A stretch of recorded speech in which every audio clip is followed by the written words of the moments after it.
Bonjour et bienvenue dans Deviens inspirant, le podcast qui te permettra de t'ouvrir à de nouvelles méthodes d'évolution, de réflexion et à une meilleure connaissance de soi. On abordera des sujets autour du développement personnel et spirituel, de la psychologie et des neurosciences. Je suis Gélissa Cerveau et je serai ton cobaye. J'apprends, j'expérimente ce que font des personnes inspirantes et qui réussissent et je te transmets ce qui fonctionne le mieux dans le but de t'aider à devenir la personne que tu veux être et à inspirer ton monde.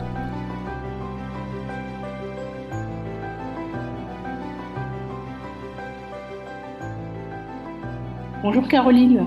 Et bonjour, Mélissa. Comment vas-tu? Ça va très bien.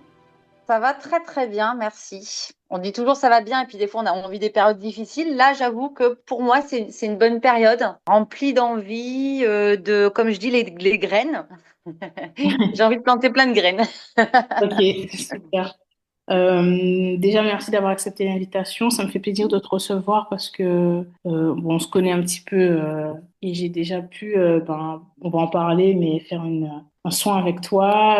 On a déjà pu beaucoup échanger. Tu apportes énormément de valeur aux personnes que tu accompagnes et aussi à travers les réseaux sociaux. Donc voilà, je pense que ça peut être intéressant pour mon audience, mais aussi pour la tienne, de pouvoir en savoir plus sur toi, sur ce que tu fais. Et voilà, tout simplement. Je suis ravie de Ok, toi. bah c'est avec plaisir. Je te remercie moi aussi parce que, comme tu le sais, il m'est arrivé des trucs un petit peu extraordinaires, incroyables. Et il y a plein de gens à qui ça arrive et, et qui sont seuls. Je me dis que ça va toucher le plus grand nombre et que ça va pouvoir aider des gens qui se sentent seuls, hein, parfois. Déjà, je vais te demander de te présenter un petit peu, de parler de qui tu es déjà, ce que tu fais et me raconter un petit peu ton parcours. Ok, alors mon parcours, moi, je suis une ch'ti qui a été élevée dans deux familles un peu brisées par la guerre. J'ai toujours eu une maman qui tirait des cartes, j'ai entendu des histoires, mais bon, c'était vraiment pas notre quotidien, quoi, pas du tout. Puis je fais mon parcours dans l'hôtellerie, voilà, après une jeunesse un peu chaotique. Un peu livrée à moi-même, famille, tu sais, un peu destructrice, tout ça, quoi, vraiment. Pas évidente, mais bon, j'arrive, je rentre en tant que plongeuse. Et après, je monte les échelles et je deviens directrice, voilà, d'hôtel à 30 ans, je crois, 32 ans. Et donc, voilà, une vie de fou, quoi, deux enfants, je me sépare. Et puis, un jour, le 8 février 2018, je convulse au boulot. Et puis, je sens quelque chose dans mon dos qui monte et une sorte d'énergie, tu vois, d'en bas en haut. Alors, évidemment, là, je me souviens plus exactement, mais c'était vraiment ça. Mais d'où ça partait? Je pense bien que c'était du coccyx, mais c'est vrai que tout mon corps tremblait, mais ça partait d'en bas. Alors, moi, je pensais que je me faisais posséder par un démon, tu sais. Ah oui. J'avais l'impression que j'étais dans l'exorciste. Voilà. Donc, ils ont appelé les pompiers, j'étais à l'hôpital, et puis, en fait, à l'hôpital pendant 2-3 heures, même plus, au moins 4-5 heures, je dirais, de 14 heures jusqu'à, je sais pas, 18-19 heures le soir, il se passe rien, personne ne sait ce que j'ai. Euh, donc, je m'enfuis des urgences. Je m'enfuis des urgences, et puis je rentre à la maison en me disant, mais qu'est-ce qui m'est arrivé? Tu sais, je comprenais vraiment pas ce qui m'était arrivé.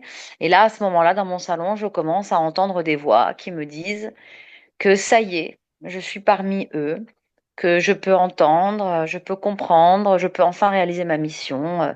Et je sens des caresses sur ma tête. Aujourd'hui, je te dis, hein, c'était des caresses vraiment gentilles, quoi. C'était vraiment de l'amour. Mais moi, là, ouais, à ce moment-là, je sais pas si tu imagines le truc. Oui. J'ai pété un câble. J'ai couru dans la rue en pyjama alors qu'on était en février, tu vois. Et je suis pas rentrée tant que mon ex n'était pas rentré. Je suis restée 1 heure dehors. Ah oui, quand Et même. ouais, ouais, ouais, ouais, non, mais je pouvais plus rentrer dans la maison, quoi. J'étais pétrifiée, quoi. Et enfin, je sais pas si des gens ont déjà vécu ça, mais ce que j'ai vécu, la Kundalini, peut se retranscrire de plusieurs façons différentes. Donc moi, ce qui m'est arrivé, c'est une Kundalini violente et brutale, mais ça peut vous arriver, à ceux qui nous entendent, hein, ça peut vous arriver par à coup. Ça peut être des symptômes de frissons, des symptômes de fièvre, de Covid. Ça peut être des symptômes énergétiques, physiques, émotionnels. Hein, parce qu'en fait, tout se suit, hein, tous les corps se suivent. Hein. Donc, quand vous commencez à trembler, c'est qu'il y a eu une émotion avant.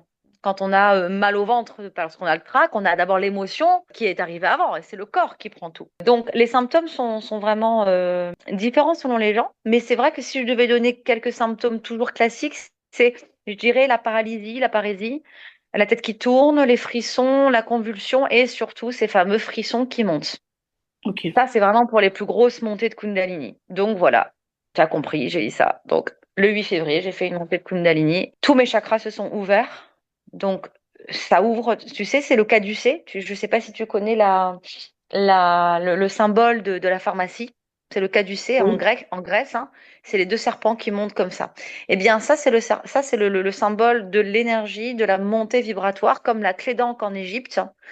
Hein, comme le chi en taoïsme, enfin voilà, dans toutes les religions, dans toutes les civilisations, tu as ces témoignages depuis des milliers d'années d'une énergie paradisiaque, le paradis qui monte comme ça, qui t'emmène quelque part.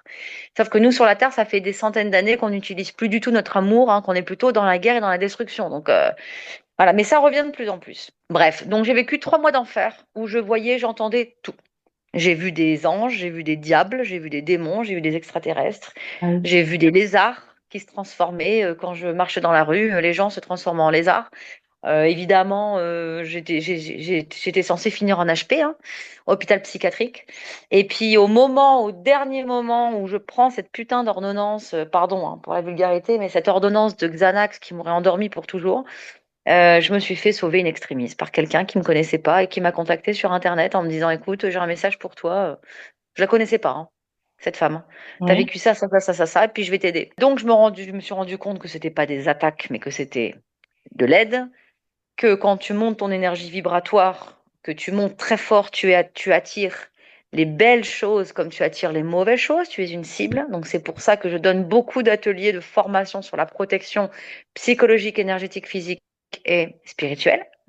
Parce qu'il faut avoir tout en même temps. Puis j'ai commencé à voir, donc ça allait un peu mieux, puis je commençais à voir du monde dans ma tête, du monde que je connaissais, ma voisine, ma copine, ma cousine. Je les voyais dans leur vie. Donc je les appelais en leur disant, bah, je t'ai vu, tu t'as fait ça, bah, c'est pas bien, il faut plutôt que tu fasses ça. Donc les gens, ils étaient estomaqués.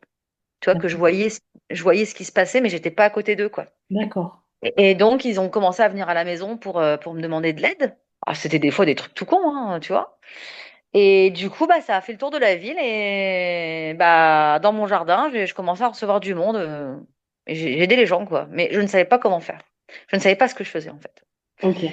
Voilà, donc ça va faire maintenant 8 ans que j'ai développé, que j'ai fait aucune formation. Tous mes soins, mes guérisons, mes compréhensions m'arrivent de là-haut. Donc c'est ce qui me rend heureuse, c'est ce qui me nourrit. C'est une période extrêmement difficile. J'ai rencontré ma flamme jumelle aussi, donc ça c'est un parcours encore qui est très bousculant.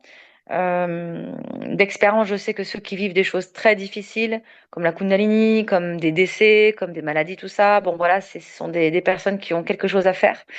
Donc je parle aussi avec les défunts, du coup. J'ai même parlé, j'ai parlé avec mon frère quand il est décédé, il avait 19 ans. Donc c'est vrai que pour toute la famille, c'était la fin du monde. C'est totalement normal. Mais moi, je voyais pas les choses pareilles grâce à ce qui m'était arrivé parce que je parlais avec mon frère. Donc voilà, j'essaie d'aider les gens. Je veux dire que les gens que j'aide, c'est vraiment ceux qui ont l'impression qu'ils sont vraiment dans la merde, tu vois, qui ont dans un domaine de la vie, ils sont vraiment pas bien. Et je restructure une sorte de fausse croyance, une sorte de, voilà, pour les aider, que ce soit dans le milieu sentimental ou le milieu professionnel, pour que vraiment le matin on se réveille, on soit heureux. Déjà, je voulais rebondir sur ce que tu faisais avant que ça arrive. Tu disais que tu avais gravé les échelons et tu avais pu accéder à un poste à Mm. responsabilité. Mhm. Est-ce que tu étais heureuse?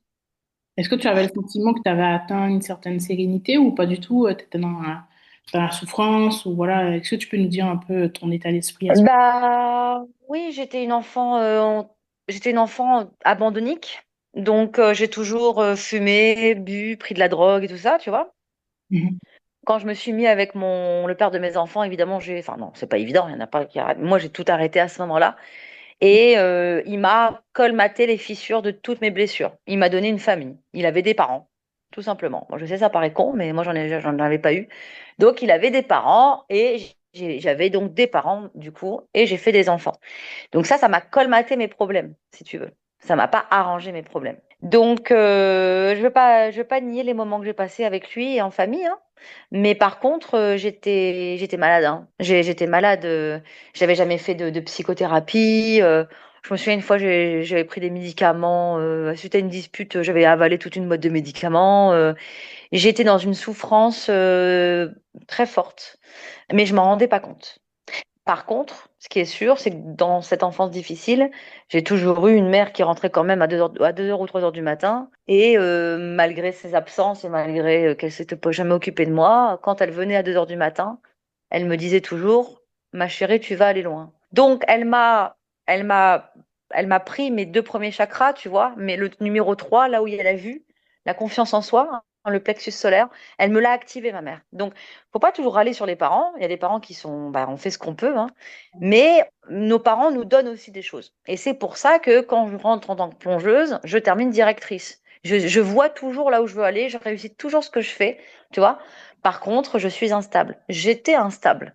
Je suis moins instable aujourd'hui, faut pas croire. Donc j'ai toujours été fière de mes qualités, je connaissais mes qualités, mais je me rendais pas compte à quel point l'enfant que j'étais souffrait, tu vois. Et ce qui donnait souvent des crises de déprime ou des trucs comme ça. Et des mauvaises fréquentations, tu vois. C'est vrai que j'ai toujours été attirée par les drogues, tout ça, ça c'est vraiment très révélateur de quelqu'un qui n'a pas de papa, hein. La fumée, la drogue, la cocaïne, les drogues dures, c'est vraiment pour monter vers le ciel, hein. C'est vraiment pour retrouver un père. L'alcool, c'est pour trouver, c'est le sucre de maman, du lait maternel. Je suis très compatissante envers cette jeune femme que j'étais. Et j'essaie de l'aider encore aujourd'hui, d'ailleurs. Ouais. Ce qui m'interroge aussi, c'est que certes, tu disais que tu n'avais pas forcément un environnement très particulièrement spirituel ou des personnes qui avaient des connaissances ou des compétences ou voilà, Mhm. un intérêt particulier pour ces domaines-là. Mhm. Est-ce que tu sentais quand même, enfant ou pendant l'adolescence, que tu étais différente? Pas du tout, pas du tout, pas du tout. Ok.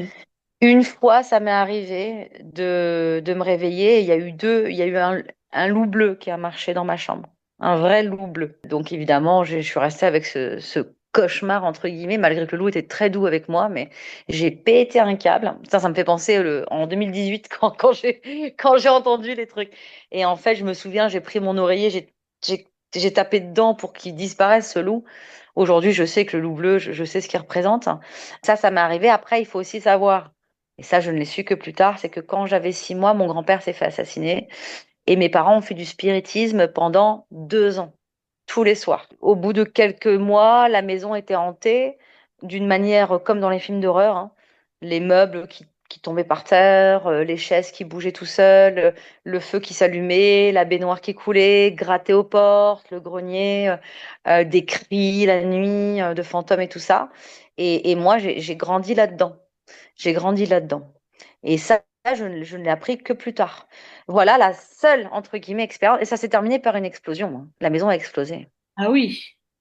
Oui, c'est mon premier souvenir d'enfance. Je cours dans la rue, je dois avoir 2 ans. Et je cours avec mon nounours en pyjama, je cours chez le voisin. Waouh. Ouais.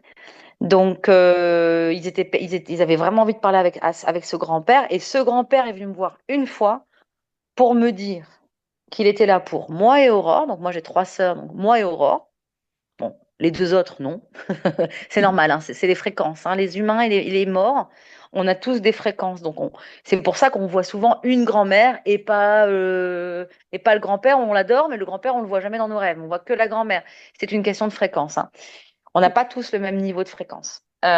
Et donc, mon grand-père Pierre, je l'avais jamais vu et je l'ai jamais eu avant d'ailleurs, ni après. Une fois, il est venu me voir, il m'a dit, je suis là pour toi et pour Aurore. J'étais là pour toi parce que tu pleurais tellement. Je devais protéger ta mère, mais elle était tellement envahie de démons et d'entités. D'ailleurs, malheureusement, ça s'est pas bien terminé, hein. Pour tous les gens qui ont fait le spiritisme, hein. Pour tout le monde, hein. Tous ceux qui étaient autour de la table, hein. Ils sont tous devenus fous pratiquement. Ah oui. Ouais. Et moi, j'étais à l'étage et je pleurais, je pleurais, je pleurais, je pleurais. Alors fou, alcoolique, taré, psychopathe, violent. Ok. Mm. Donc ouais. Voilà, il est venu me dire ça. Il m'a dit, je protège Aurore pour ses études et je protège toi pour ta protection spirituelle, énergétique, pour ce que tu vas faire plus tard. Et Aurore, c'est vrai que ma petite sœur Aurore, aujourd'hui, elle est juge d'instruction. Elle est Ok. devenue juge à 25 ans, alors qu'à 19 ans, je pensais qu'elle allait se suicider, quoi. Tu vois. Et en fait, bon, elle est remontée comme ça la pente, très impressionnant. On a tous des guides, en fait, particuliers. Et après, on a aussi un libre arbitre selon notre niveau de fréquence, tu vois. Il y a D'accord. des gens qui vont, il y a des gens qui vont vraiment réussir et tous les échecs ne sont qu'une forme d'apprentissage finalement. Hein, tu dis pourquoi Caroline elle a réussi à s'en sortir et pourquoi il y en a un autre il a fait une Kundalini, il a terminé en HP. Ben, ça fait partie des expériences de l'âme en fait. D'accord. Ouais. Ok. Pour revenir à ce que tu as vu lorsque tu as eu cette montée de Kundalini et que tes perceptions commencent à se développer, est-ce que tu peux nous en dire plus sur... Alors, ce qui a quand même retenu mon attention, c'est tu disais que tu voyais des lézards et des personnes qui se transforment. Est-ce que tu peux nous en dire plus à ce sujet-là? Est-ce que c'est Oui. une métaphorique? Est-ce que c'est réel? Non, non, non, c'était vrai. Donc aujourd'hui, donc je fais des hypnoses régressives pour les personnes qui ont besoin d'aide. Donc c'est un rendez-vous qui est extrêmement puissant Est-ce que tu peux grâce à expliquer ce que c'est? grâce à Julia. Donc c'est une amie qui est opératrice, hein, qui a été formée pour ça. Moi, je suis la médium. Et donc il y a quelqu'un qui, voilà, les gens nous appellent. Et puis par exemple, la dernière fois, il y a un monsieur qui se droguait. Enfin, un bel homme, hein. Enfin, un bel homme.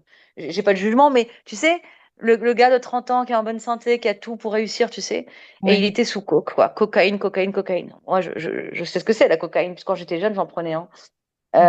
Donc, ça me touche. Mais bon, après, ça aurait pu être n'importe quoi, hein. Ça aurait pu être autre chose. Là, c'est de la cocaïne, tu vois. Et tu vois, c'est très révélateur. Quand je vais dans sa conscience, je vois les entités. Donc là, j'ai vu un félinoïde. Tu sais ce que c'est un félinoïde? Non, du tout. C'est un félin, Ok. en fait. Donc, il y a majoritairement, tu vois, des reptiliens. Hein, c'est vraiment tout ce qui est lézard, parce qu'ils sont là depuis très longtemps, depuis très, très, très, très, très longtemps. Mais avec le temps, après, tu as eu aussi donc des insectes, des amphibiens, des félinoïdes, des singeoïdes, des démons aussi. Mhm. Et le félinoïde, tu vois, c'est très spécial. C'est une entité qui est vraiment dans le contrôle, le pouvoir, tu vois, qui veut dominer. Hein. Et c'est comme ça qu'il réussit à dominer mon client, avec la coke. Et là, tu vois, tu peux plus en sortir, en fait. Tu as toujours besoin de ça. Donc, il y a une façon de leur parler, il y a une façon d'appréhender le truc. Voilà. Et évidemment, quand je vois des lézards en 2018, je me dis que je suis folle. Mais nous, on est les seuls ici à croire qu'on est les seuls. Oui. Bah, les humains, c'est les seuls à croire qu'on est seuls. Et encore, il y en a plein qui disent, bah non, moi je sais qu'il y a des extraterrestres, mais en fait, extraterrestres, voilà, comme leur nom l'indique, hein, ils habitent pas, ils sont désincarnés. Ce sont des énergies, ce sont des êtres. Et alors, parfois, ils prennent possession de toi. Ils prennent possession d'une partie de toi. Si tu savais le nombre d'entités que je dégage des gens, ils m'appellent parce qu'ils veulent perdre du poids, je leur dégage une entité un pacte qu'ils ont fait avec un reptilien ou des insectes à l'époque du Moyen Âge, où en fait, ils étaient en famine, et pour pouvoir manger, elle a fait un pacte, tu sais, avec un reptilien. Elle a dit, bah tiens, je te donnerai à manger, mais par contre, je vais rester en toi, et je vais rester sur la terre avec toi. À chaque fois que tu vas t'incarner sur la terre, je serai là. Elle a dit, oui, mais s'il te plaît, donne-moi à manger. Tu Ah, vois? Donc ok. maintenant, bah, elle est en surpoids. Mm. Et donc, quand tu retires en fait cette énergie négative, quand tu retires ce pacte, eh ben, tu reprends ta souveraineté totale. Donc, pour les gens qui vont nous entendre, il y en a qui vont pas comprendre, il y en a qui vont pas croire, et c'est leur droit. Mais alors vraiment, c'est assez impressionnant, c'est très impressionnant. Donc oui, quand je vois la secrétaire, tu sais, quand j'étais en train de faire ma crise, et je me retourne à gauche pour parler à ma secrétaire, et là je vois que sa tête, elle se transforme en lézard. Je me dis non, non, mais c'est une blague, Ah c'est oui. une blague en fait. Et le jour où je prends cette ordonnance. Et je n'en peux plus de mes crises, je n'en peux plus de voir des visions, je suis à bout de force. Je prends mon ordonnance, je vais à la pharmacie.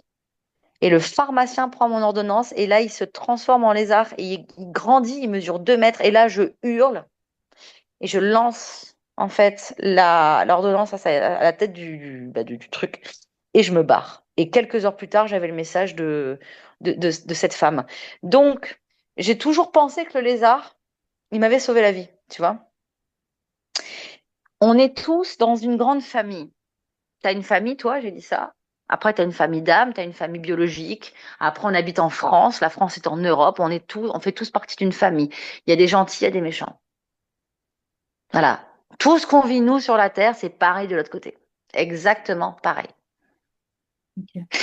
Le problème, c'est que la majorité des entités, des élémentaux, ils sont là pour des raisons. Ils veulent soit faire des tests, soit prendre de l'énergie qu'on déploie sur la Terre. Et c'est pour ça que le parcours de flamme jumelle, il est complètement attaqué en permanence.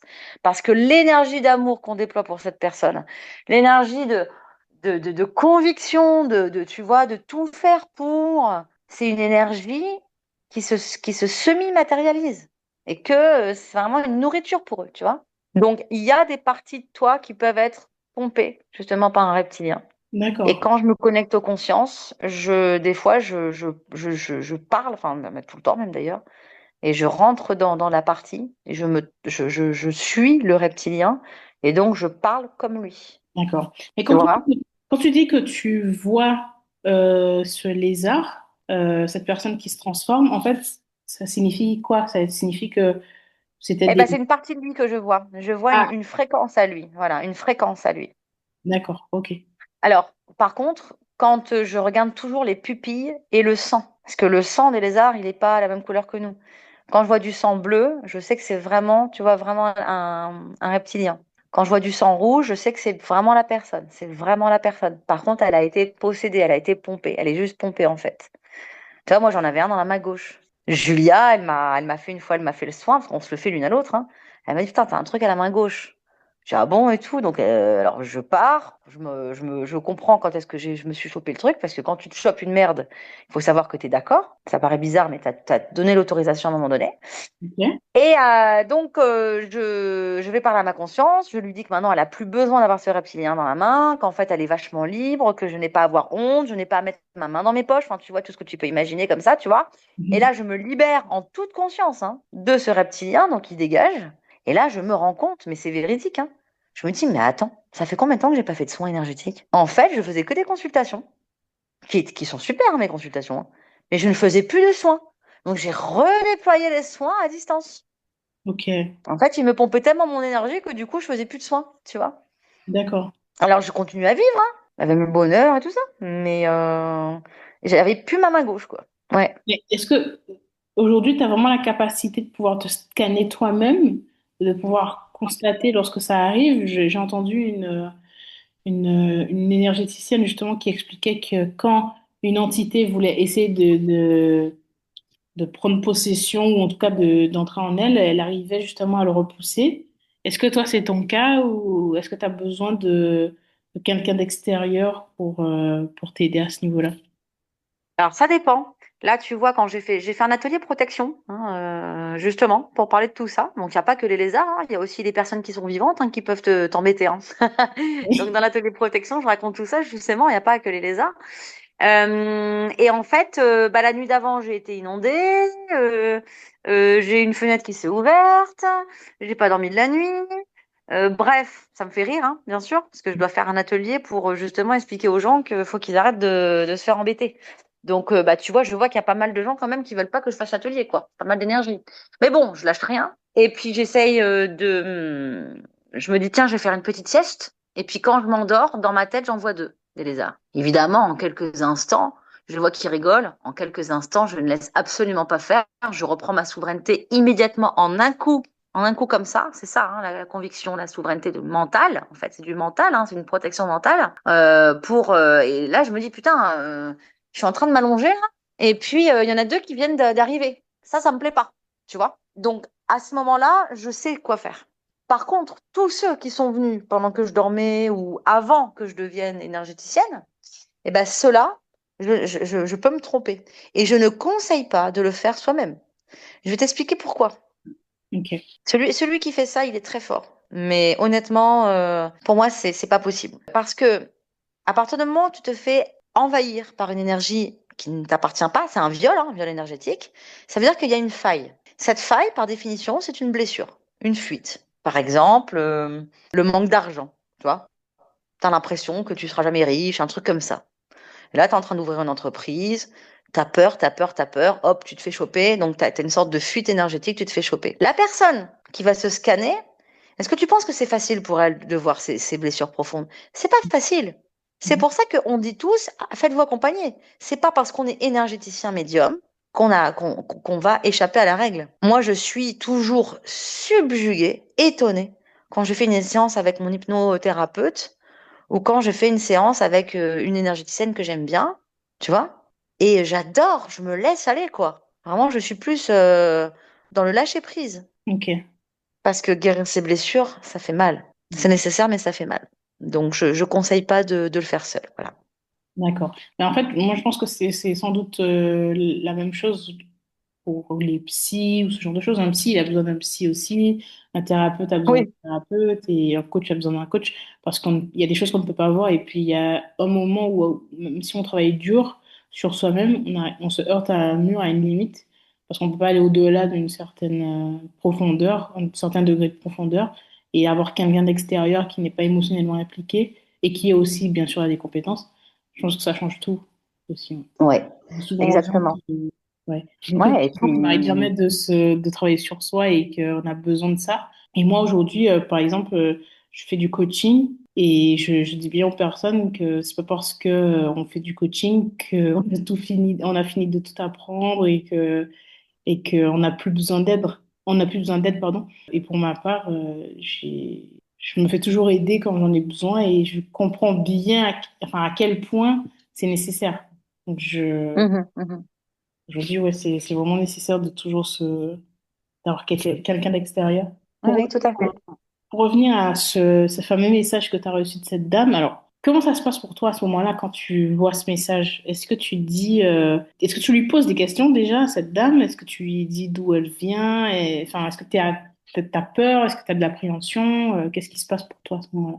Ah oui, celle qui m'a sauvé la vie, ouais, je peux le dire. Je peux le dire. Bah, en fait, déjà, il faut savoir que j'ai eu confiance en elle et je sais pas pourquoi. Ok, Parce que c'est vrai que ça paraissait quand même un peu fou. Mais quand elle m'a dit, écoute, j'ai vu tes parents quand ils avaient 16 ans, même 14 ans. Et c'est vrai, mes parents se sont rencontrés à 14 ans. Déjà, il faut savoir qu'aujourd'hui, moi, je vis dans le sud de la France, mais nous, on est tous du nord de la France. Et cette fille, je la connais pas. Elle habite dans le sud aussi. Elle me dit, je sais à partir de quand ta mère, elle s'est fait posséder. C'est vrai que ma mère, c'est compliqué, quoi. Et là, je dis, ah bon? Elle me dit, bah oui, je suis en train de voir la scène. Ils ont fait une fugue à 14 ans. Ils se sont retrouvés dans un champ. Et ils ont voulu dormir dans un champ en cachette. Et en fait, le fils du patron les a vus et il a failli les tuer avec, tu sais, avec une faux, tu sais, l'instrument, tu sais, pour prendre le blé, la paille. Et in extremis, tu vois, ils se sont enfuis et à ce moment-là, ma mère, elle s'est chopée une entité avec des problèmes. Et depuis ce jour-là, elle a eu le problème de sa vie, en fait, justement. Là-dessus, moi qui parle plus à ma mère depuis des années, j'appelle mon père qui était encore en vie. Et je dis, coucou papa, et mon père c'était un gosse, quoi, tu vois, toujours en train de se marrer, tout ça, rien prendre au sérieux, quoi. Et là, je lui dis, papa et tout, c'est vrai, ça. Papa, allô? Papa, pip, pip. Je dis, qu'est-ce qui ah se oui, passe? Je le rappelle, il était en train de pleurer. ah oui, Attends, elle m'a même donné la ville, Eblinguem. Eblinguem, ouais, dans le 62. Ouais, et c'était exactement à Eblinguem. Comment tu sais ça? Il n'y a personne qui sait ça. ah ouais, c'est dingue, hein. Ouais, donc à partir de ce moment-là, si tu veux, ben, j'ai voulu voir cette fille. Elle m'a dit, mais pour l'instant, je peux pas te voir parce que tu es pollué. Tu as fait une montée de Kundalini, donc en fait, tu te chopes le bon comme le mauvais. Elle me dit, je vais te demander de faire des choses pour te purifier. Et là, elle m'a dit, voilà, ce soir à 22 heures, tu prends 3 gouttes d'huile essentielle, tu vas t'habiller en blanc, tu vas rentrer dans un bain, tu vas remercier les énergies du pouvoir, tu vas, des trucs, tu sais, mais c'était des rituels, mais vraiment des beaux rituels. Aujourd'hui, je sais ce que c'est des rituels pourris. Je sais ce que c'est euh, l'addiction, tu sais, l'orgueil de certains énergéticiens, tout ça. Déjà, elle m'a jamais fait payer quoi que ce soit, déjà. C'était une mission pour elle. Elle est en train d'en faire un livre, d'ailleurs. Et donc, au fur et à mesure que je faisais c'est les bains, tu sais, avec du gros sel, tout ça, c'est comme si je récupérais des choses que j'avais déjà eues avant, tu vois. Mhm.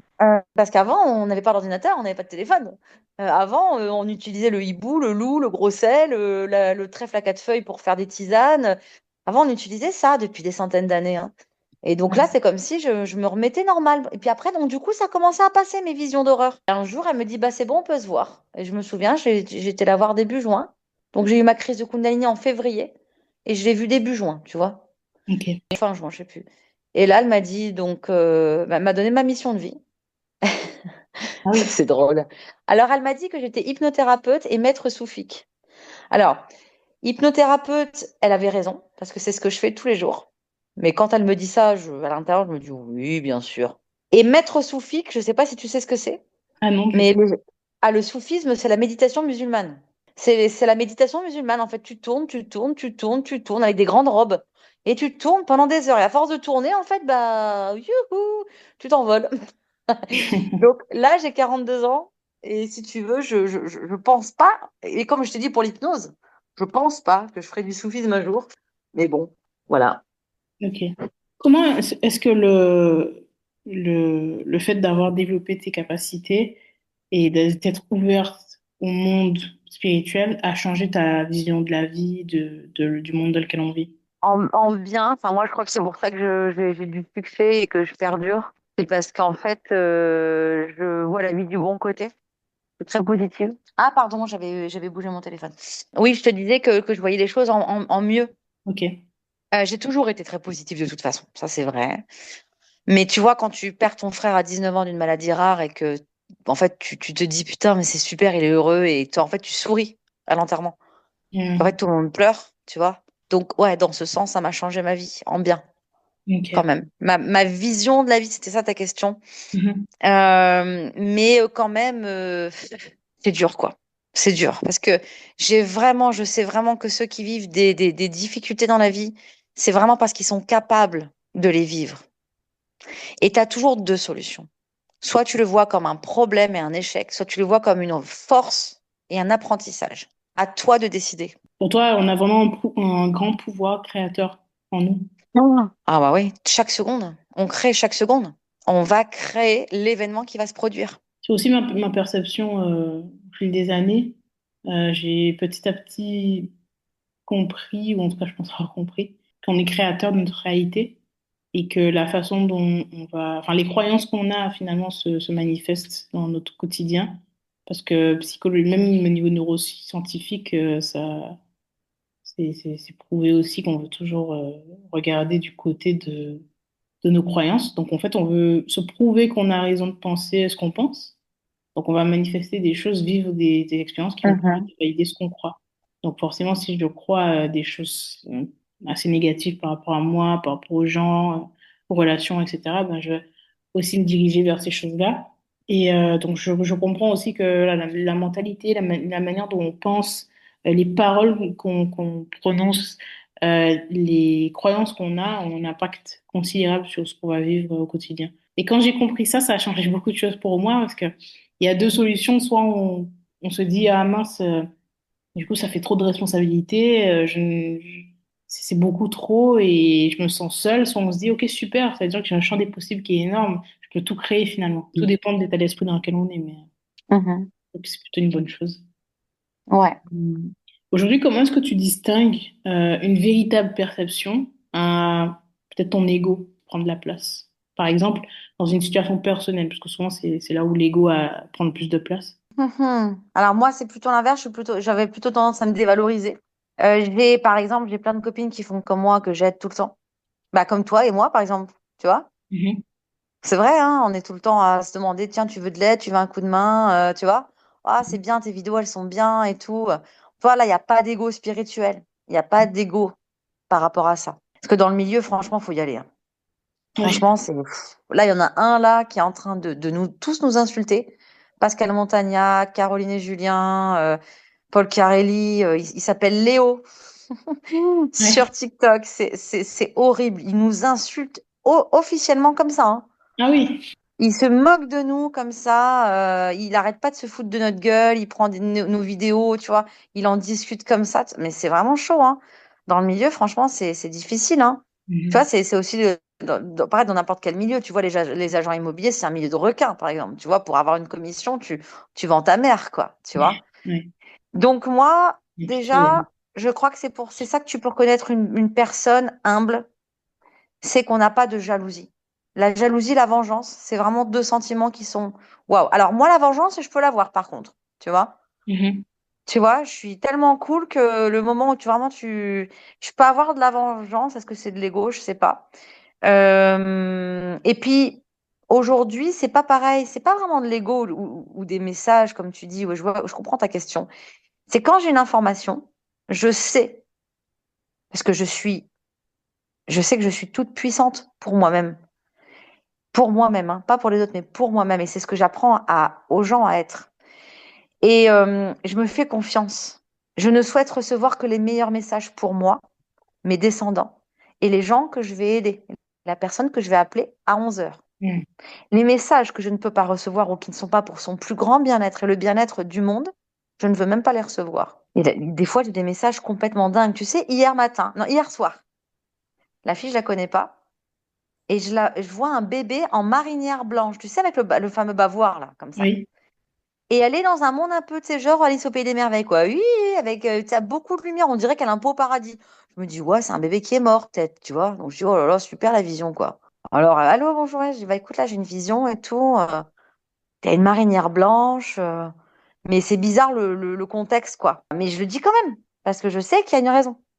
Et elle me dit, bah en fait, j'étais bébé mannequin. Et elle m'envoie la photo du magazine. J'ai dit ça, je te jure, je t'enverrai la photo. Mhm. Tu pètes un câble. Ah, J'ai décrit la position. En fait, elle était avec c'était pas des papillons, c'était des bulles, c'était des trucs comme ça, tu vois.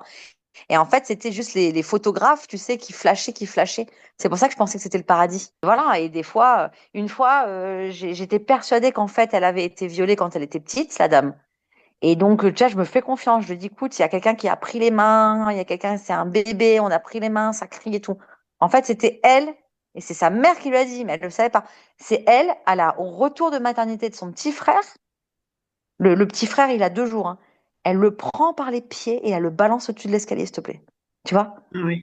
Et en fait, aujourd'hui, bah, elle fait fausse couche sur fausse couche, cette femme. Ah oui.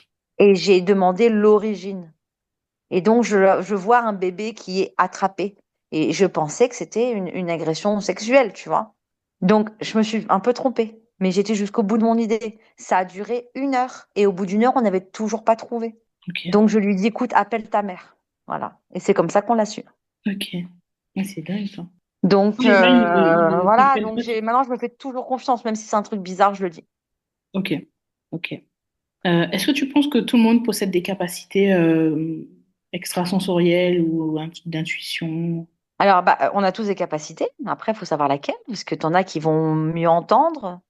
Déjà, à la base, on a des capacités de oui, de ressenti, de toucher. Je sais pas, quand tu vas sentir ton café, tu sens ton café. Mm. Donc, tu sens le café, la machine à café, tu la sens. Donc, tu as déjà une capacité. À partir de là, on a tous des capacités. Mais extrasensorielles. Extrasensorielles. Donc, ça dépend si le chakra est développé. Donc, parce que les capacités sont dans les chakras. Donc, Ok. si par exemple, tu vois, moi, ma mère, par exemple. Ma mère, elle m'a toujours dit, tu vas y arriver, car ma fille, tu vas y arriver. Donc, elle m'a activé mon plexus. Et le plexus, c'est le sens de la vue. Bah, tu sais pas quoi? Aujourd'hui, ça, j'avais jamais fait la relation, tiens. Je n'entends pas. Ah oui? Ah non, je n'ai jamais entendu. Sauf le jour de ma Kundalini, quand ils m'ont dit, ah, tu nous entends, on est là. Après, c'était terminé. Je n'ai plus jamais entendu. Tout est dans ma tête. Je vois des mots. Quand je vois un défunt, je vois son comportement, son visage. Il me montre des objets. J'entends par télépathie, peut-être. Mais entendre comme, tu sais, Anne Tufigo, elle fait avec les défunts, là. Tu vois? Oui. Tout ça, là. Bah, moi, non. Moi, ça m'arrive jamais. Et je sais que ma vision, elle est extrêmement développée. Ma mère, elle a activé mon plexus solaire. C'est le siège de la vision, de la vue. Ok. Donc, Intéressant. tu peux tout développer. Ouais, tu peux tout développer, hein. Mm. Tu peux développer si tu veux, c'est tout. Il faut juste le vouloir, quoi. Mais, comme dirait mon mentor Alan Kardec, il y a des capacités que tu n'auras pas dans cette vie. Ok. C'est comme ça. Tu peux essayer, tout d'un coup, boum, au bout de 6 mois, tu commences à écrire. Tu essaies d'écrire, écriture automatique, ça marche pas, tu fais des ronds, des ronds, des ronds, tout d'un coup, pouf, tu commences à écrire. Mais t'en as, ils vont jamais écrire, t'en as, ils vont jamais voir. Ok. Ok, je comprends. Pour ma part, pour prendre mon exemple personnel, je me suis rendu compte que, alors, déjà dans l'enfance, je sentais que j'avais des intuitions assez développées, mais sans forcément y porter attention, parce que lorsqu'on est aussi jeune, on pense pas forcément à ça. J'ai des informations qui me venaient, mais sans voir, sans entendre ou voir quoi que ce soit, hein. C'était plus un ressenti que je traduisais. Et en fait, ces dernières années, j'ai commencé à vraiment développer cette capacité à pouvoir faire des soins, à soigner des personnes. Alors, pas forcément pour des mots très graves, hein, parce que voilà, j'ai pas forcément osé non plus. Mais je me suis rendu compte que ça fonctionnait, d'abord sur ma famille, voilà, et j'ai pu aussi aider d'autres personnes. Mais comment t'expliques que ça vienne comme ça? D'un coup, comment ça s'explique selon toi? Alors, en ce qui me concerne, moi, j'ai rien demandé, hein, c'est eux qui ont décidé. Bon, certainement que j'avais dit OK, hein, avant de m'incarner. Et après, c'est l'évolution de ta conscience. T'as, dans chaque centre énergétique qui contiennent les capacités, tu as l'infériorité et la supériorité. L'infériorité, c'est plutôt la logique, tu vois. La supériorité, c'est plutôt la foi. Donc, si par exemple, quand tu vas chercher ton café, tu te dis, je sens pas le café, c'est-à-dire qu'il n'y a pas de café, c'est vraiment dans ton côté inférieur.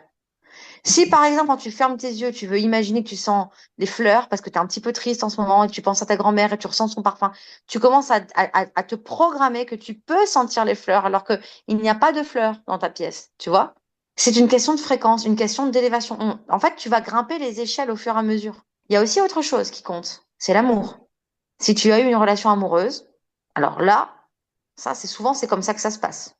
Ou alors une naissance. Ok. Parce qu'en fait, on va attendre la personne pendant 9 mois, et tout d'un coup, t'accouches. Mais ça peut aussi être des neveux ou des nièces, hein. Tu peux vivre ça, hein, mais c'est moins fort, bien sûr. Ou alors, tu rencontres quelqu'un que tu aimes beaucoup, qui va en fait t'ouvrir comme une sorte de joie, un peu un orgasme, tu vois. Mhm. Donc, par exemple, tu vas rencontrer quelqu'un, tu vas tomber amoureux, et puis tu vas la voir mardi prochain, cette personne. Et donc, pendant une semaine, tu vois, tu boues, tu donnes l'énergie, tu actives ton énergie. Et quand tu la vois, tu as une sorte de bonheur, mais tu es trop contente. Et ben, cet orgasme de la joie, il ouvre tes chakras, surtout le chakra du cœur. Et si ton chakra du cœur, il passe de ouvert à 30% à ouvert à 50%, ta gorge, elle s'ouvre un petit peu aussi, c'est son pote. Le plexus, il va aussi prendre. Tes épaules, elles vont prendre. Tes coudes. C'est parti, mon kiki. Donc, Intéressant. souvent, une relation active tout ça. Ok. Mais alors, une question que je me pose aussi, c'est quand tu rencontres une personne, est-ce que tu as automatiquement ce scan quand tu rencontres une Non, personne dans un cadre non, perso, hein, pas non, forcément. non, je scanne pas du tout. Il y a seulement quand je suis en bringue que j'ai picolé, parce que tout ce qui est alcool et drogue, en fait, ça désinhibe. Ton corps physique est moins, tu vois, t'as moins d'ego, t'as moins de calcul, t'as moins de contrôle. Ouais. Donc c'est comme Van Gogh, hein, quand il buvait de l'absinthe, il peignait ses plus beaux tableaux, hein. Verlaine et Rimbaud, pareil, hein. Ouais. Donc oui, quand t'abuses trop, après ça monte un peu et du coup tu vois tout, quoi. Tu vois beaucoup plus de choses. Mais au quotidien, c'est terminé ça. Par contre, si je me concentre, oui, je scanne tout de suite. Ok. Mais alors, est-ce que quand tu observes des choses, ressens des choses, ça, ça a un impact sur l'idée que tu t'es fait de cette personne et la compatibilité que tu peux avoir avec cette personne? Pas du tout, jamais. Même si je suis en face d'un serial killer, ça changera pas. Ok. Donc, il y a aucun jugement, tu mets un filtre. Ah, il n'y a pas de jugement, sinon tu peux pas soigner les gens. Ouais. Quand tu as une personne au téléphone qui dit, bah voilà, mon père, il m'a tapé, et j'ai été une enfant battue, par exemple. Tu soulages avec le père, tu vas pas dire au père, t'es un salaud et tout. Non. Ouais. Tu vas dire au père, bah voilà, je sais pas pourquoi t'as fait ça. Peut-être que c'est elle qui a commencé dans son incarnation à te faire mal. Tu sais, regarde, je te donne un exemple. Quand t'as des difficultés avec ta mère, Mhm. eh ben, des fois en guidance, tu vois que la mère, en fait, elle a eu mal à l'accouchement, ou qu'elle a eu des vergetures, Ouais. ou que quand elle a été enceinte, son mari, il a arrêté de lui faire l'amour. Eh ben, tu vois, le gamin, c'est entre guillemets à cause de lui. Mhm. Évidemment, c'est pas ce que je vais dire au téléphone, c'est de ta faute, c'est ta mère, elle a divorcé, hein. Mais mais je mets tout le monde au même niveau. Il n'y a pas, ok, on ne mesure pas la douleur, il n'y a pas d'espace-temps pour la douleur. On rétribue. ok. Il n'y a pas de mauvais ou de bon. Il n'y a pas de loup ou de mouton. C'est comme ça qu'on arrive à se libérer totalement. Mais c'est aussi ce que je dis aux gens souvent. Maintenir cette haine, cette rancœur, ça nous fait plus de mal qu'autre chose. Et je dis souvent que voilà, on n'a pas l'idée, c'est pas de déresponsabiliser la personne en face ou se dire que c'était pas grave ce qu'on a vécu. Voilà, c'est pas pour minimiser ce qu'on a vécu, mais se décharger de cette haine, de cette rancœur Mhm, qui nous mhm. consume. euh, Oui, et pouvoir aussi avancer et comprendre aussi que nous aussi, d'une manière ou d'une autre, on peut être bourreau, hein, à un moment ou à un autre. exactement, exactement. Ça, c'est un message important que beaucoup de personnes dans l'ego, égotique à mort, tu vois, ne comprennent pas. Tu peux toujours essayer de leur faire comprendre ça, ma chérie. Tu n'y arriveras pas. Mm. Une fois, je suis au téléphone avec une dame qui va absolument faire mon fameux scan, là, tu vois, donc hypnose régressive et tout ça. Elle est énergéticienne, elle a une cinquantaine d'années. De prime abord, elle est quand même haute en fréquence, tu vois. De prime abord, je dis bien. Et puis donc, elle me dit, bah voilà, j'ai très très mal, je t'appelle pour perdre du poids et aussi, donc je dis, ok, pour perdre du poids, d'accord. Je comprends, hein, pour une femme et même pour un homme, mais je comprends. Et j'ai par contre, j'ai mal au dos là. Elle me dit, ah bah ouais, ouais, j'ai une grande douleur au trapèze. Donc je dis, je peux y aller? Elle me dit oui. Donc je me connecte à ses trapèzes et je vois une vie antérieure où elle est dans une mine de cuivre. Elle doit avoir 14 15 ans, c'est une femme, un enfant, travailleuse, quoi, tu vois. Et en fait, elle me dit, bah, je peux même pas monter pour ma pause parce que j'ai pas le temps de remonter de la mine. Donc du coup, je reste 10 heures dans la mine de charbon, avec tout ce que ça implique, les viols et tout ça. Horrible, hein. Mm. Et c'est pour ça qu'elle a mal au trapèze, tu comprends? Elle était recroquevillée tout le temps. Ok. Donc, je fais ce que j'ai à faire. Donc, je vais, je suis cette petite fille. Donc, je parle à sa place, hein. Donc, je lui dis, voilà, j'ai une petite sœur, etc., machin. Et à un moment donné, Caroline reprend le dessus et je dis, bah, écoute, maintenant, ce que je te propose, c'est qu'on va nettoyer la grotte. Parce que c'est dans ta conscience. Cette mémoire, elle est en toi. Tu souffres toujours de ça. Elle me dit non. J'ai comment ça, non? Elle dit, non, non, mais j'ai pas envie de nettoyer la grotte. Tu sais quand même pas moi qui vais nettoyer ce bordel. Ah oui. Tu te rends compte? Mhm. Là, on est avec quelqu'un qui est extrêmement égotique, qui n'est pas du tout, du tout, du tout dans ce qu'elle croit être. Et j'ai pas lâché l'affaire parce que je peux pas la laisser comme ça. Mais c'est la première fois que je n'ai pas vraiment réussi. Je l'ai fait quand même, hein. Mais comme elle était, tu sais, j'ai dû vraiment inventer des trucs. Alors, elle a bien voulu foutre le feu finalement. Tu vois, foutre le feu, ça lui a plu. Bon. Et au bout d'une heure, alors elle m'avait pris une heure. J'ai dû faire 1h45 avec elle, tu vois. C'est pas grave, c'est pas grave. C'était le soir, j'ai pas compté, hein. À la fin, elle m'a dit, bon, par contre, je suis un peu déçue, hein. À la base, je t'ai appelé pour mon poids quand même. Ah oui. Mais elle a plus mal au dos. Mm. Ouais, c'est Voilà. particulier.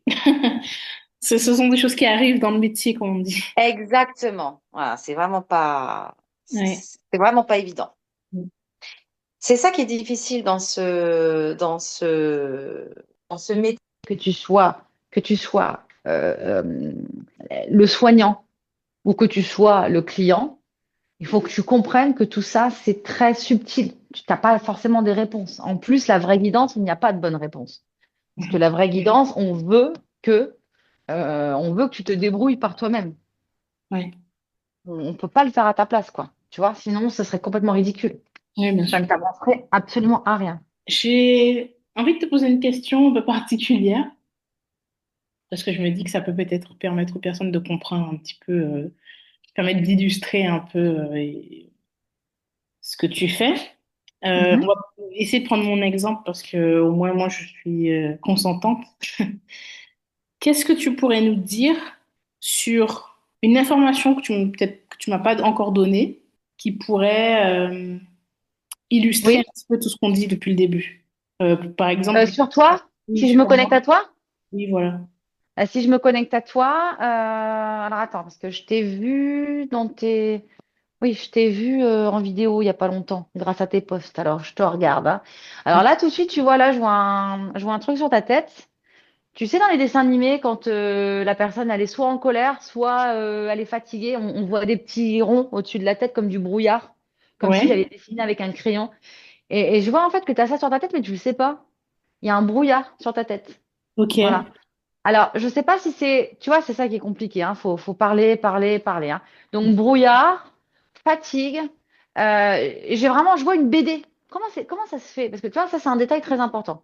Je le vois en mode BD. Ok. Donc, ça te fait penser à quoi une BD à toi? Une BD. C'est quoi? C'est enfantin? C'est un livre pour enfants? C'est l'enfance? Enfin, pas nécessairement. Pour moi, c'est un exutoire. C'est un petit peu le fait d'être dans son monde, de se créer son univers. D'accord. Alors, je te vois plus petite aussi. Je te vois plus petite et même peut-être mais carrément plus petite. Carrément.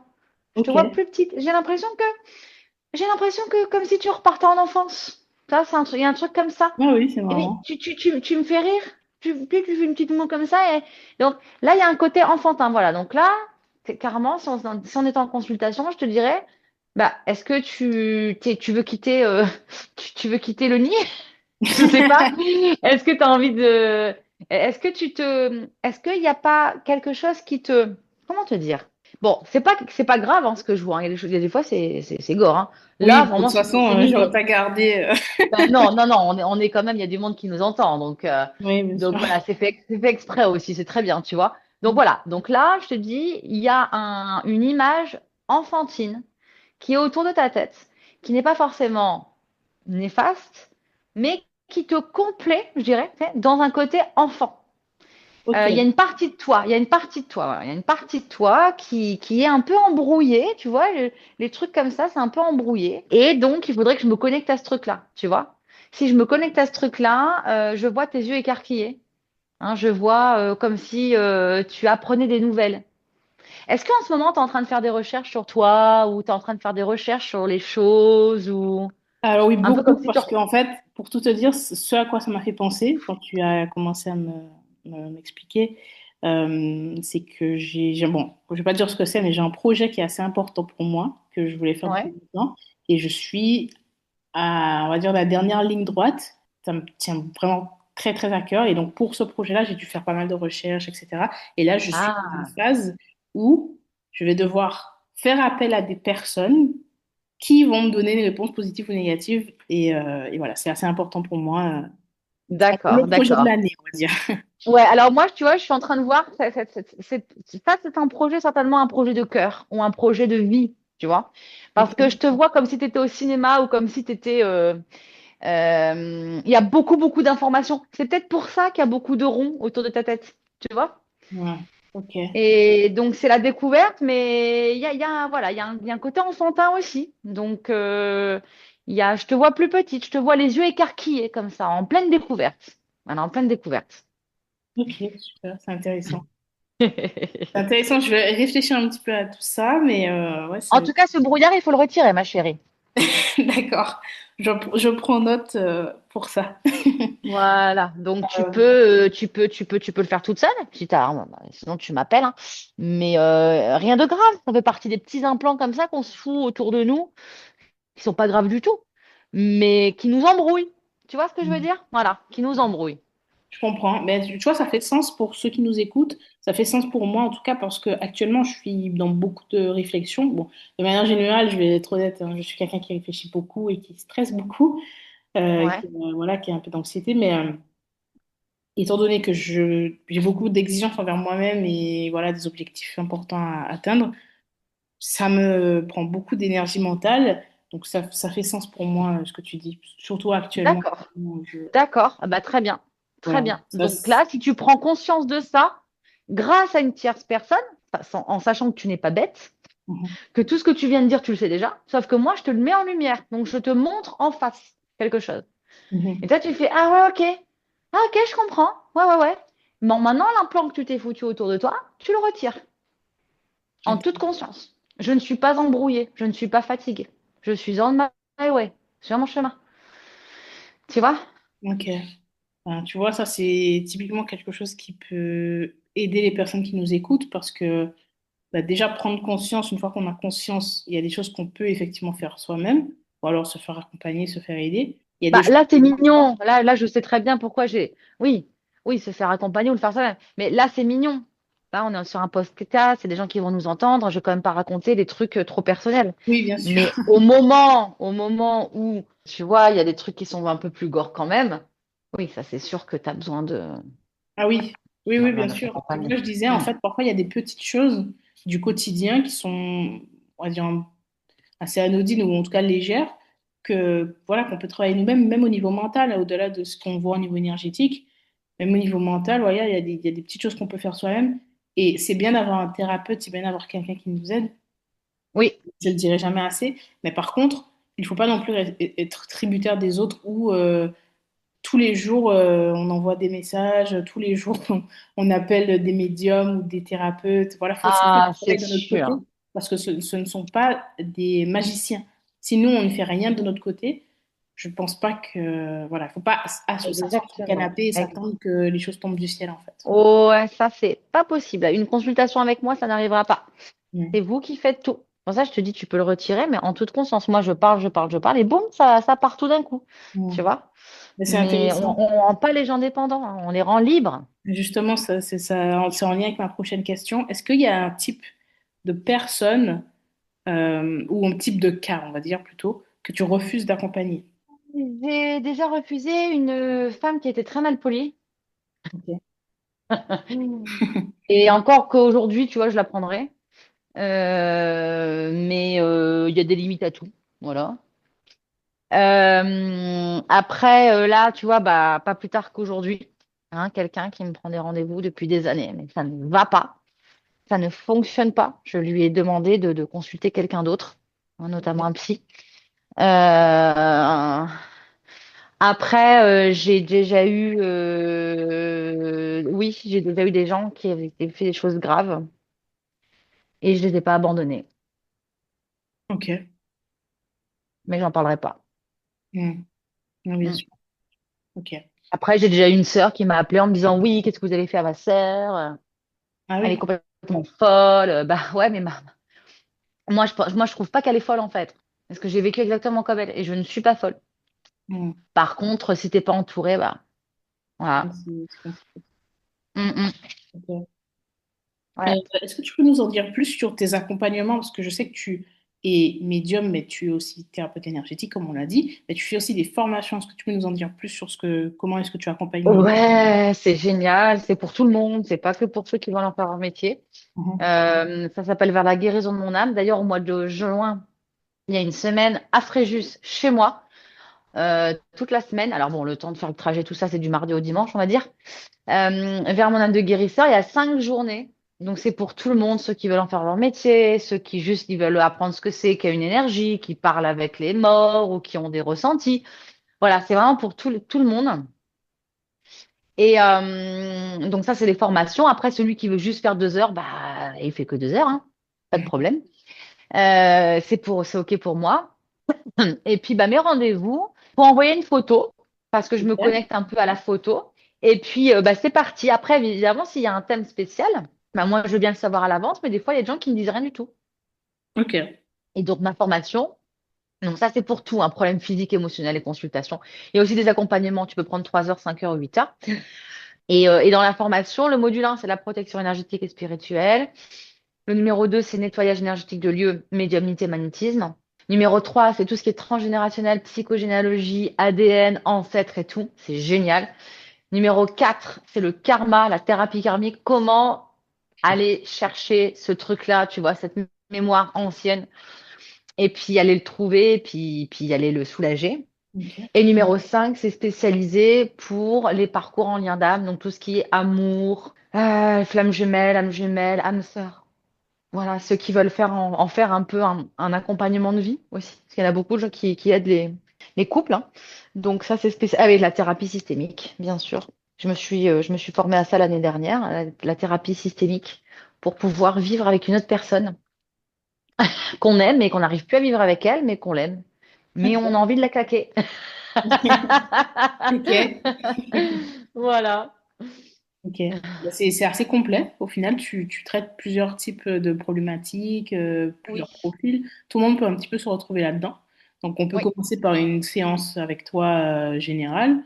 Ça peut être un soin énergétique, ça peut être une séance de médiumnité. Et puis ensuite, si on veut aller plus loin, il y a des formations. Il y a des formations, je crois. Il y a des ateliers aussi que tu fais à distance. Il y a des ateliers comme là, j'ai fait un atelier il y a 2 jours sur la protection. Oui. Il a duré 2 heures et demie. Je l'ai laissé sur le site. Celui qui veut, il le prend, hein. Donc, on parle de tout, les entités. Mais en fait, il faut juste se rendre compte que au fur et à mesure de notre vie, on nous a volé des trucs. On nous a volé notre joie, notre bonheur, notre confiance en nous, à cause de la vie sur la Terre, tu vois. Et donc, quel que soit le chemin que tu veux prendre, si tu comprends que tu es la patronne de toute ta vie, tu peux tout faire. Et donc, quel que soit l'atelier que je fais, à chaque fois, je t'apprendrai ça. Et je te donnerai le truc à l'intérieur. Ok. C'est vraiment ça mon target, en fait. Quel conseil tu donnerais aux personnes qui ont envie justement de commencer à mieux exploiter leurs intuitions ou développer leurs capacités? Quelque chose Une qui peut être- consultation ou le module 1. Le module 1, ça fait 6 heures. Ou alors, si 6 heures c'est trop, c'est OK. Au moins 1 heure et demie pour expliquer les bases. Et le ou les protocoles, enfin, j'aime pas dire protocole, mais les ou les conseils fondamentaux avant de tirer une carte ou de vouloir développer quoi que ce soit. Ok. Il y a 2, 3 conseils fondamentaux qui sont très simples. C'est pas allumer une bougie, c'est pas faire une prière, surtout pas. Surtout pas. Hein, parce qu'à chaque fois qu'on allume une bougie en pensant que la bougie elle va nous protéger, ça veut dire qu'on pense que sans la bougie, on est attaquable. On est bien dans la merde. Hmm. On apprend, moi je ne fais plus aucun rituel de protection. Je n'ai jamais été aussi bien de ma vie. Parce que tu Tu vois, vois c'est ce que je veux intéressant que dire? tu le dises, parce qu'il y a beaucoup de thérapeutes qui disent ben, il faut absolument que je me protège quand je fais un soin ou quand je fais voilà, une consultation, parce que on peut être attaqué, que ce soit moi ou la personne. C'est ridicule. C'est la pire chose à faire. Se protéger, c'est quoi? Bien manger, bien boire, faire un peu de sport, être heureux. Écoutez, c'est son taux vibratoire. Ton taux vibratoire qui est élevé, alors tu peux passer une journée de merde. Ça arrive à tout le monde. C'est pas pour autant que tu vas te faire attaquer par un démon, d'accord? Oui. Si par exemple, là, par exemple, là, je viens de recevoir un message de mon amoureux qui me dit, ah bah tiens, j'ai perdu une vente à son travail. Il dit, j'ai perdu une vente. Ah, putain, je suis dégoûtée. Donc, il a une mauvaise nouvelle. Il a perdu une vente. Soit il déprime, il rentre ce soir, il ouvre les bouteilles de whisky, il se bourre la gueule, il sort en boîte, il fait un accident de voiture. Bon, bah là, son taux vibratoire, je te raconte pas, c'est pourri. Mhm. Soit il reprend son pouvoir et son énergie, la pensée positive. Son taux vibratoire, il a chuté un tout petit peu, mais il va remonter la pente.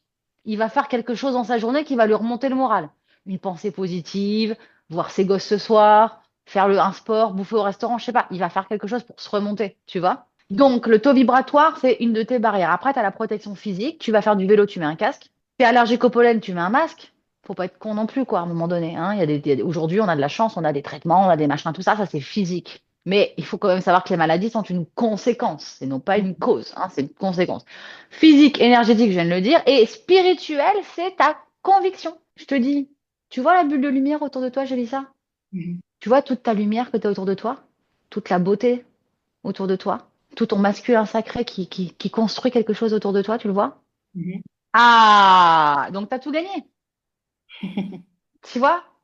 C'est ça la différence entre penser et foncièrement y croire. Ouais. Si tu crois en toi à 80%, les gens vont croire en toi à 80%. Si tu Ah, t'aimes à 30%, tu te feras aimer à 30%. c'est puissant ce que tu dis, c'est intéressant, ça me fait penser à tout le cheminement par lequel je suis passée. Bon, certains savent un peu mon histoire, mon parcours, et encore, il y a encore beaucoup de personnes qui ne savent pas, mais quand j'étais plus jeune, dans cette phase où j'ai eu envie d'en finir et dans l'adolescence, et c'est à ce moment-là que j'ai découvert le développement personnel, que je me suis ouverte à ce Mhm, monde et que j'ai changé aussi de perception par rapport à la spiritualité. Et en fait, je n'avais pas du tout confiance en moi, j'étais mal dans ma peau, j'étais vraiment très mal. Et au fil des années, avec tout le travail que j'ai fait sur moi, à ce moment-là, j'étais seule parce que je n'avais pas les moyens de me faire accompagner. Tout ce travail-là a amené à un peu plus de confiance, un peu plus d'amour de moi, un peu plus d'estime, plus d'assurance aussi. Et ce qui a complètement changé la manière dont les gens s'adressaient à moi, le respect qu'on pouvait m'accorder, ce que j'attirais, ce que j'expérimentais. Et effectivement, ça a été assez fou parce que je suis même arrivée à un stade où j'aime bien prendre cet exemple-là. On me disait carrément, waouh, ton énergie, il y a quelque chose de spécial, je me sens attirée par ton énergie, par voilà ce que tu dégages et je me sens apaisée en ta présence. Ben, ça, c'est des choses qu'on n'aurait jamais pu me dire à cette époque, à l'époque où j'avais envie. Ah ouais. Ah ouais. Tu vois, donc il y a, et voilà, bien sûr, il y a encore beaucoup de travail, je suis encore loin d'être arrivée à ce stade de sérénité absolue ou de voilà, il y a encore du travail, mais je sais aujourd'hui que je m'aime et que j'ai confiance en mes capacités et je sais que ce que je fais est bien et que voilà. Et je sais que ça change beaucoup de choses. Ouais. C'est voilà, c'est un témoignage de ce que tu dis. Ouais. Est-ce que tu aurais un message, quelque chose qui te semble important, quelque chose qui te tient à cœur, que tu voudrais partager avec mon audience? Euh, Ouais. Devient ça. Ouais. Mais chaque fois, les gens qui m'interviewent, ils me demandent ça. Bah, moi, je dirais, bah, pour ceux qui vivent des expériences extraordinaires, vous n'êtes pas fous. Hein. Appelez quelqu'un et faites marcher le bouche à oreille. Ne prenez pas quelqu'un au hasard. Hein, regardez, je sais pas, les commentaires, les avis sur Google. Enfin, moi, j'ai pas Google, dommage.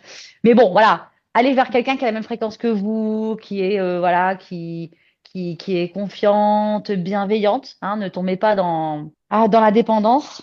Voilà. Personne ne vous donne d'ordre. Personne ne vous dit ce que vous devez faire.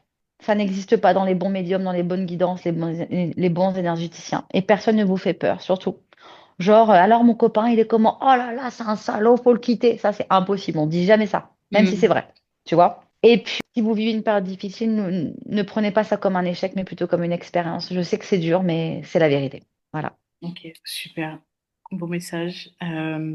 Alors, la dernière question que je pose à tous mes invités, qu'est-ce que ça signifie pour toi être inspirant? Eh ben, pour moi, être inspirant, c'est de mettre des petits cailloux devant les gens. Tu vois?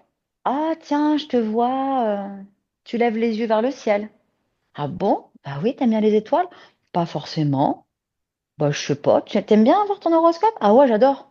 Voilà. Je lui mets un petit caillou. À elle de le ramasser ou pas. T'aimes bien chanter? Ah, j'adore chanter. Tu chantes? Non. Bah, chante. C'est-à-dire, bah, chante. En fait, pour moi, être inspirant, c'est ça. Mettre des petits cailloux sur le chemin et vraiment pousser les gens à les ramasser, mais ne pas le faire à leur place. Mhm. D'être un Ah, ça, c'est phare, magnifique. finalement. Bah, non. Bah, non. Surtout pas. Le phare, c'est toi. On est un phare pour personne. On est un guide. On est un copain. Comme le collier que j'ai autour du cou, mon cristal, c'est un pote. C'est pas lui qui va me protéger, je me protège toute seule.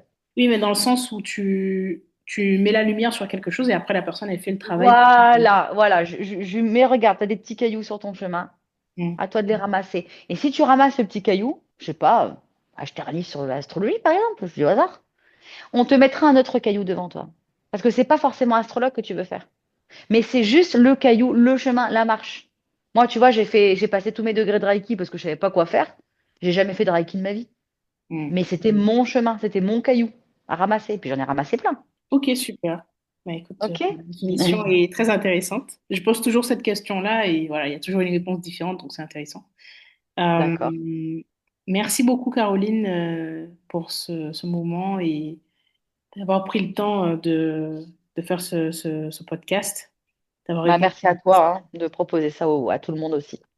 avec plaisir. Et je te demanderai juste de nous dire où est-ce qu'on peut te retrouver. Je sais que tu as une chaîne YouTube, tu as aussi des réseaux sociaux. Voilà, chaîne YouTube comme un phénix, Caroline comme un phénix. Ça s'appelle comme ça sur TikTok, Insta, Facebook et YouTube. Et tu as aussi un site internet comme Et phoenix.com. le site internet pour réserver une consultation. Oui, on peut aussi faire un formulaire de contact. Hein, si vous ne savez pas trop quoi faire, vous faites un formulaire et je vous appelle 5-10 minutes pour vous guider. Ou pour déjà pour se présenter. Voilà. Ok, super. Ben, tous les liens de toute façon seront dans la description. Le podcast est disponible sur toutes les plateformes, donc il est Merci, disponible j'ai sur dit ça. Spotify, Apple Podcast, Google Podcast, Deezer, etc. Donc voilà. Écoute, encore une fois, merci. Et puis, on se dit peut-être à À bientôt. bientôt. Ouais, à bientôt, j'ai dit ça. Merci, hein. Au revoir.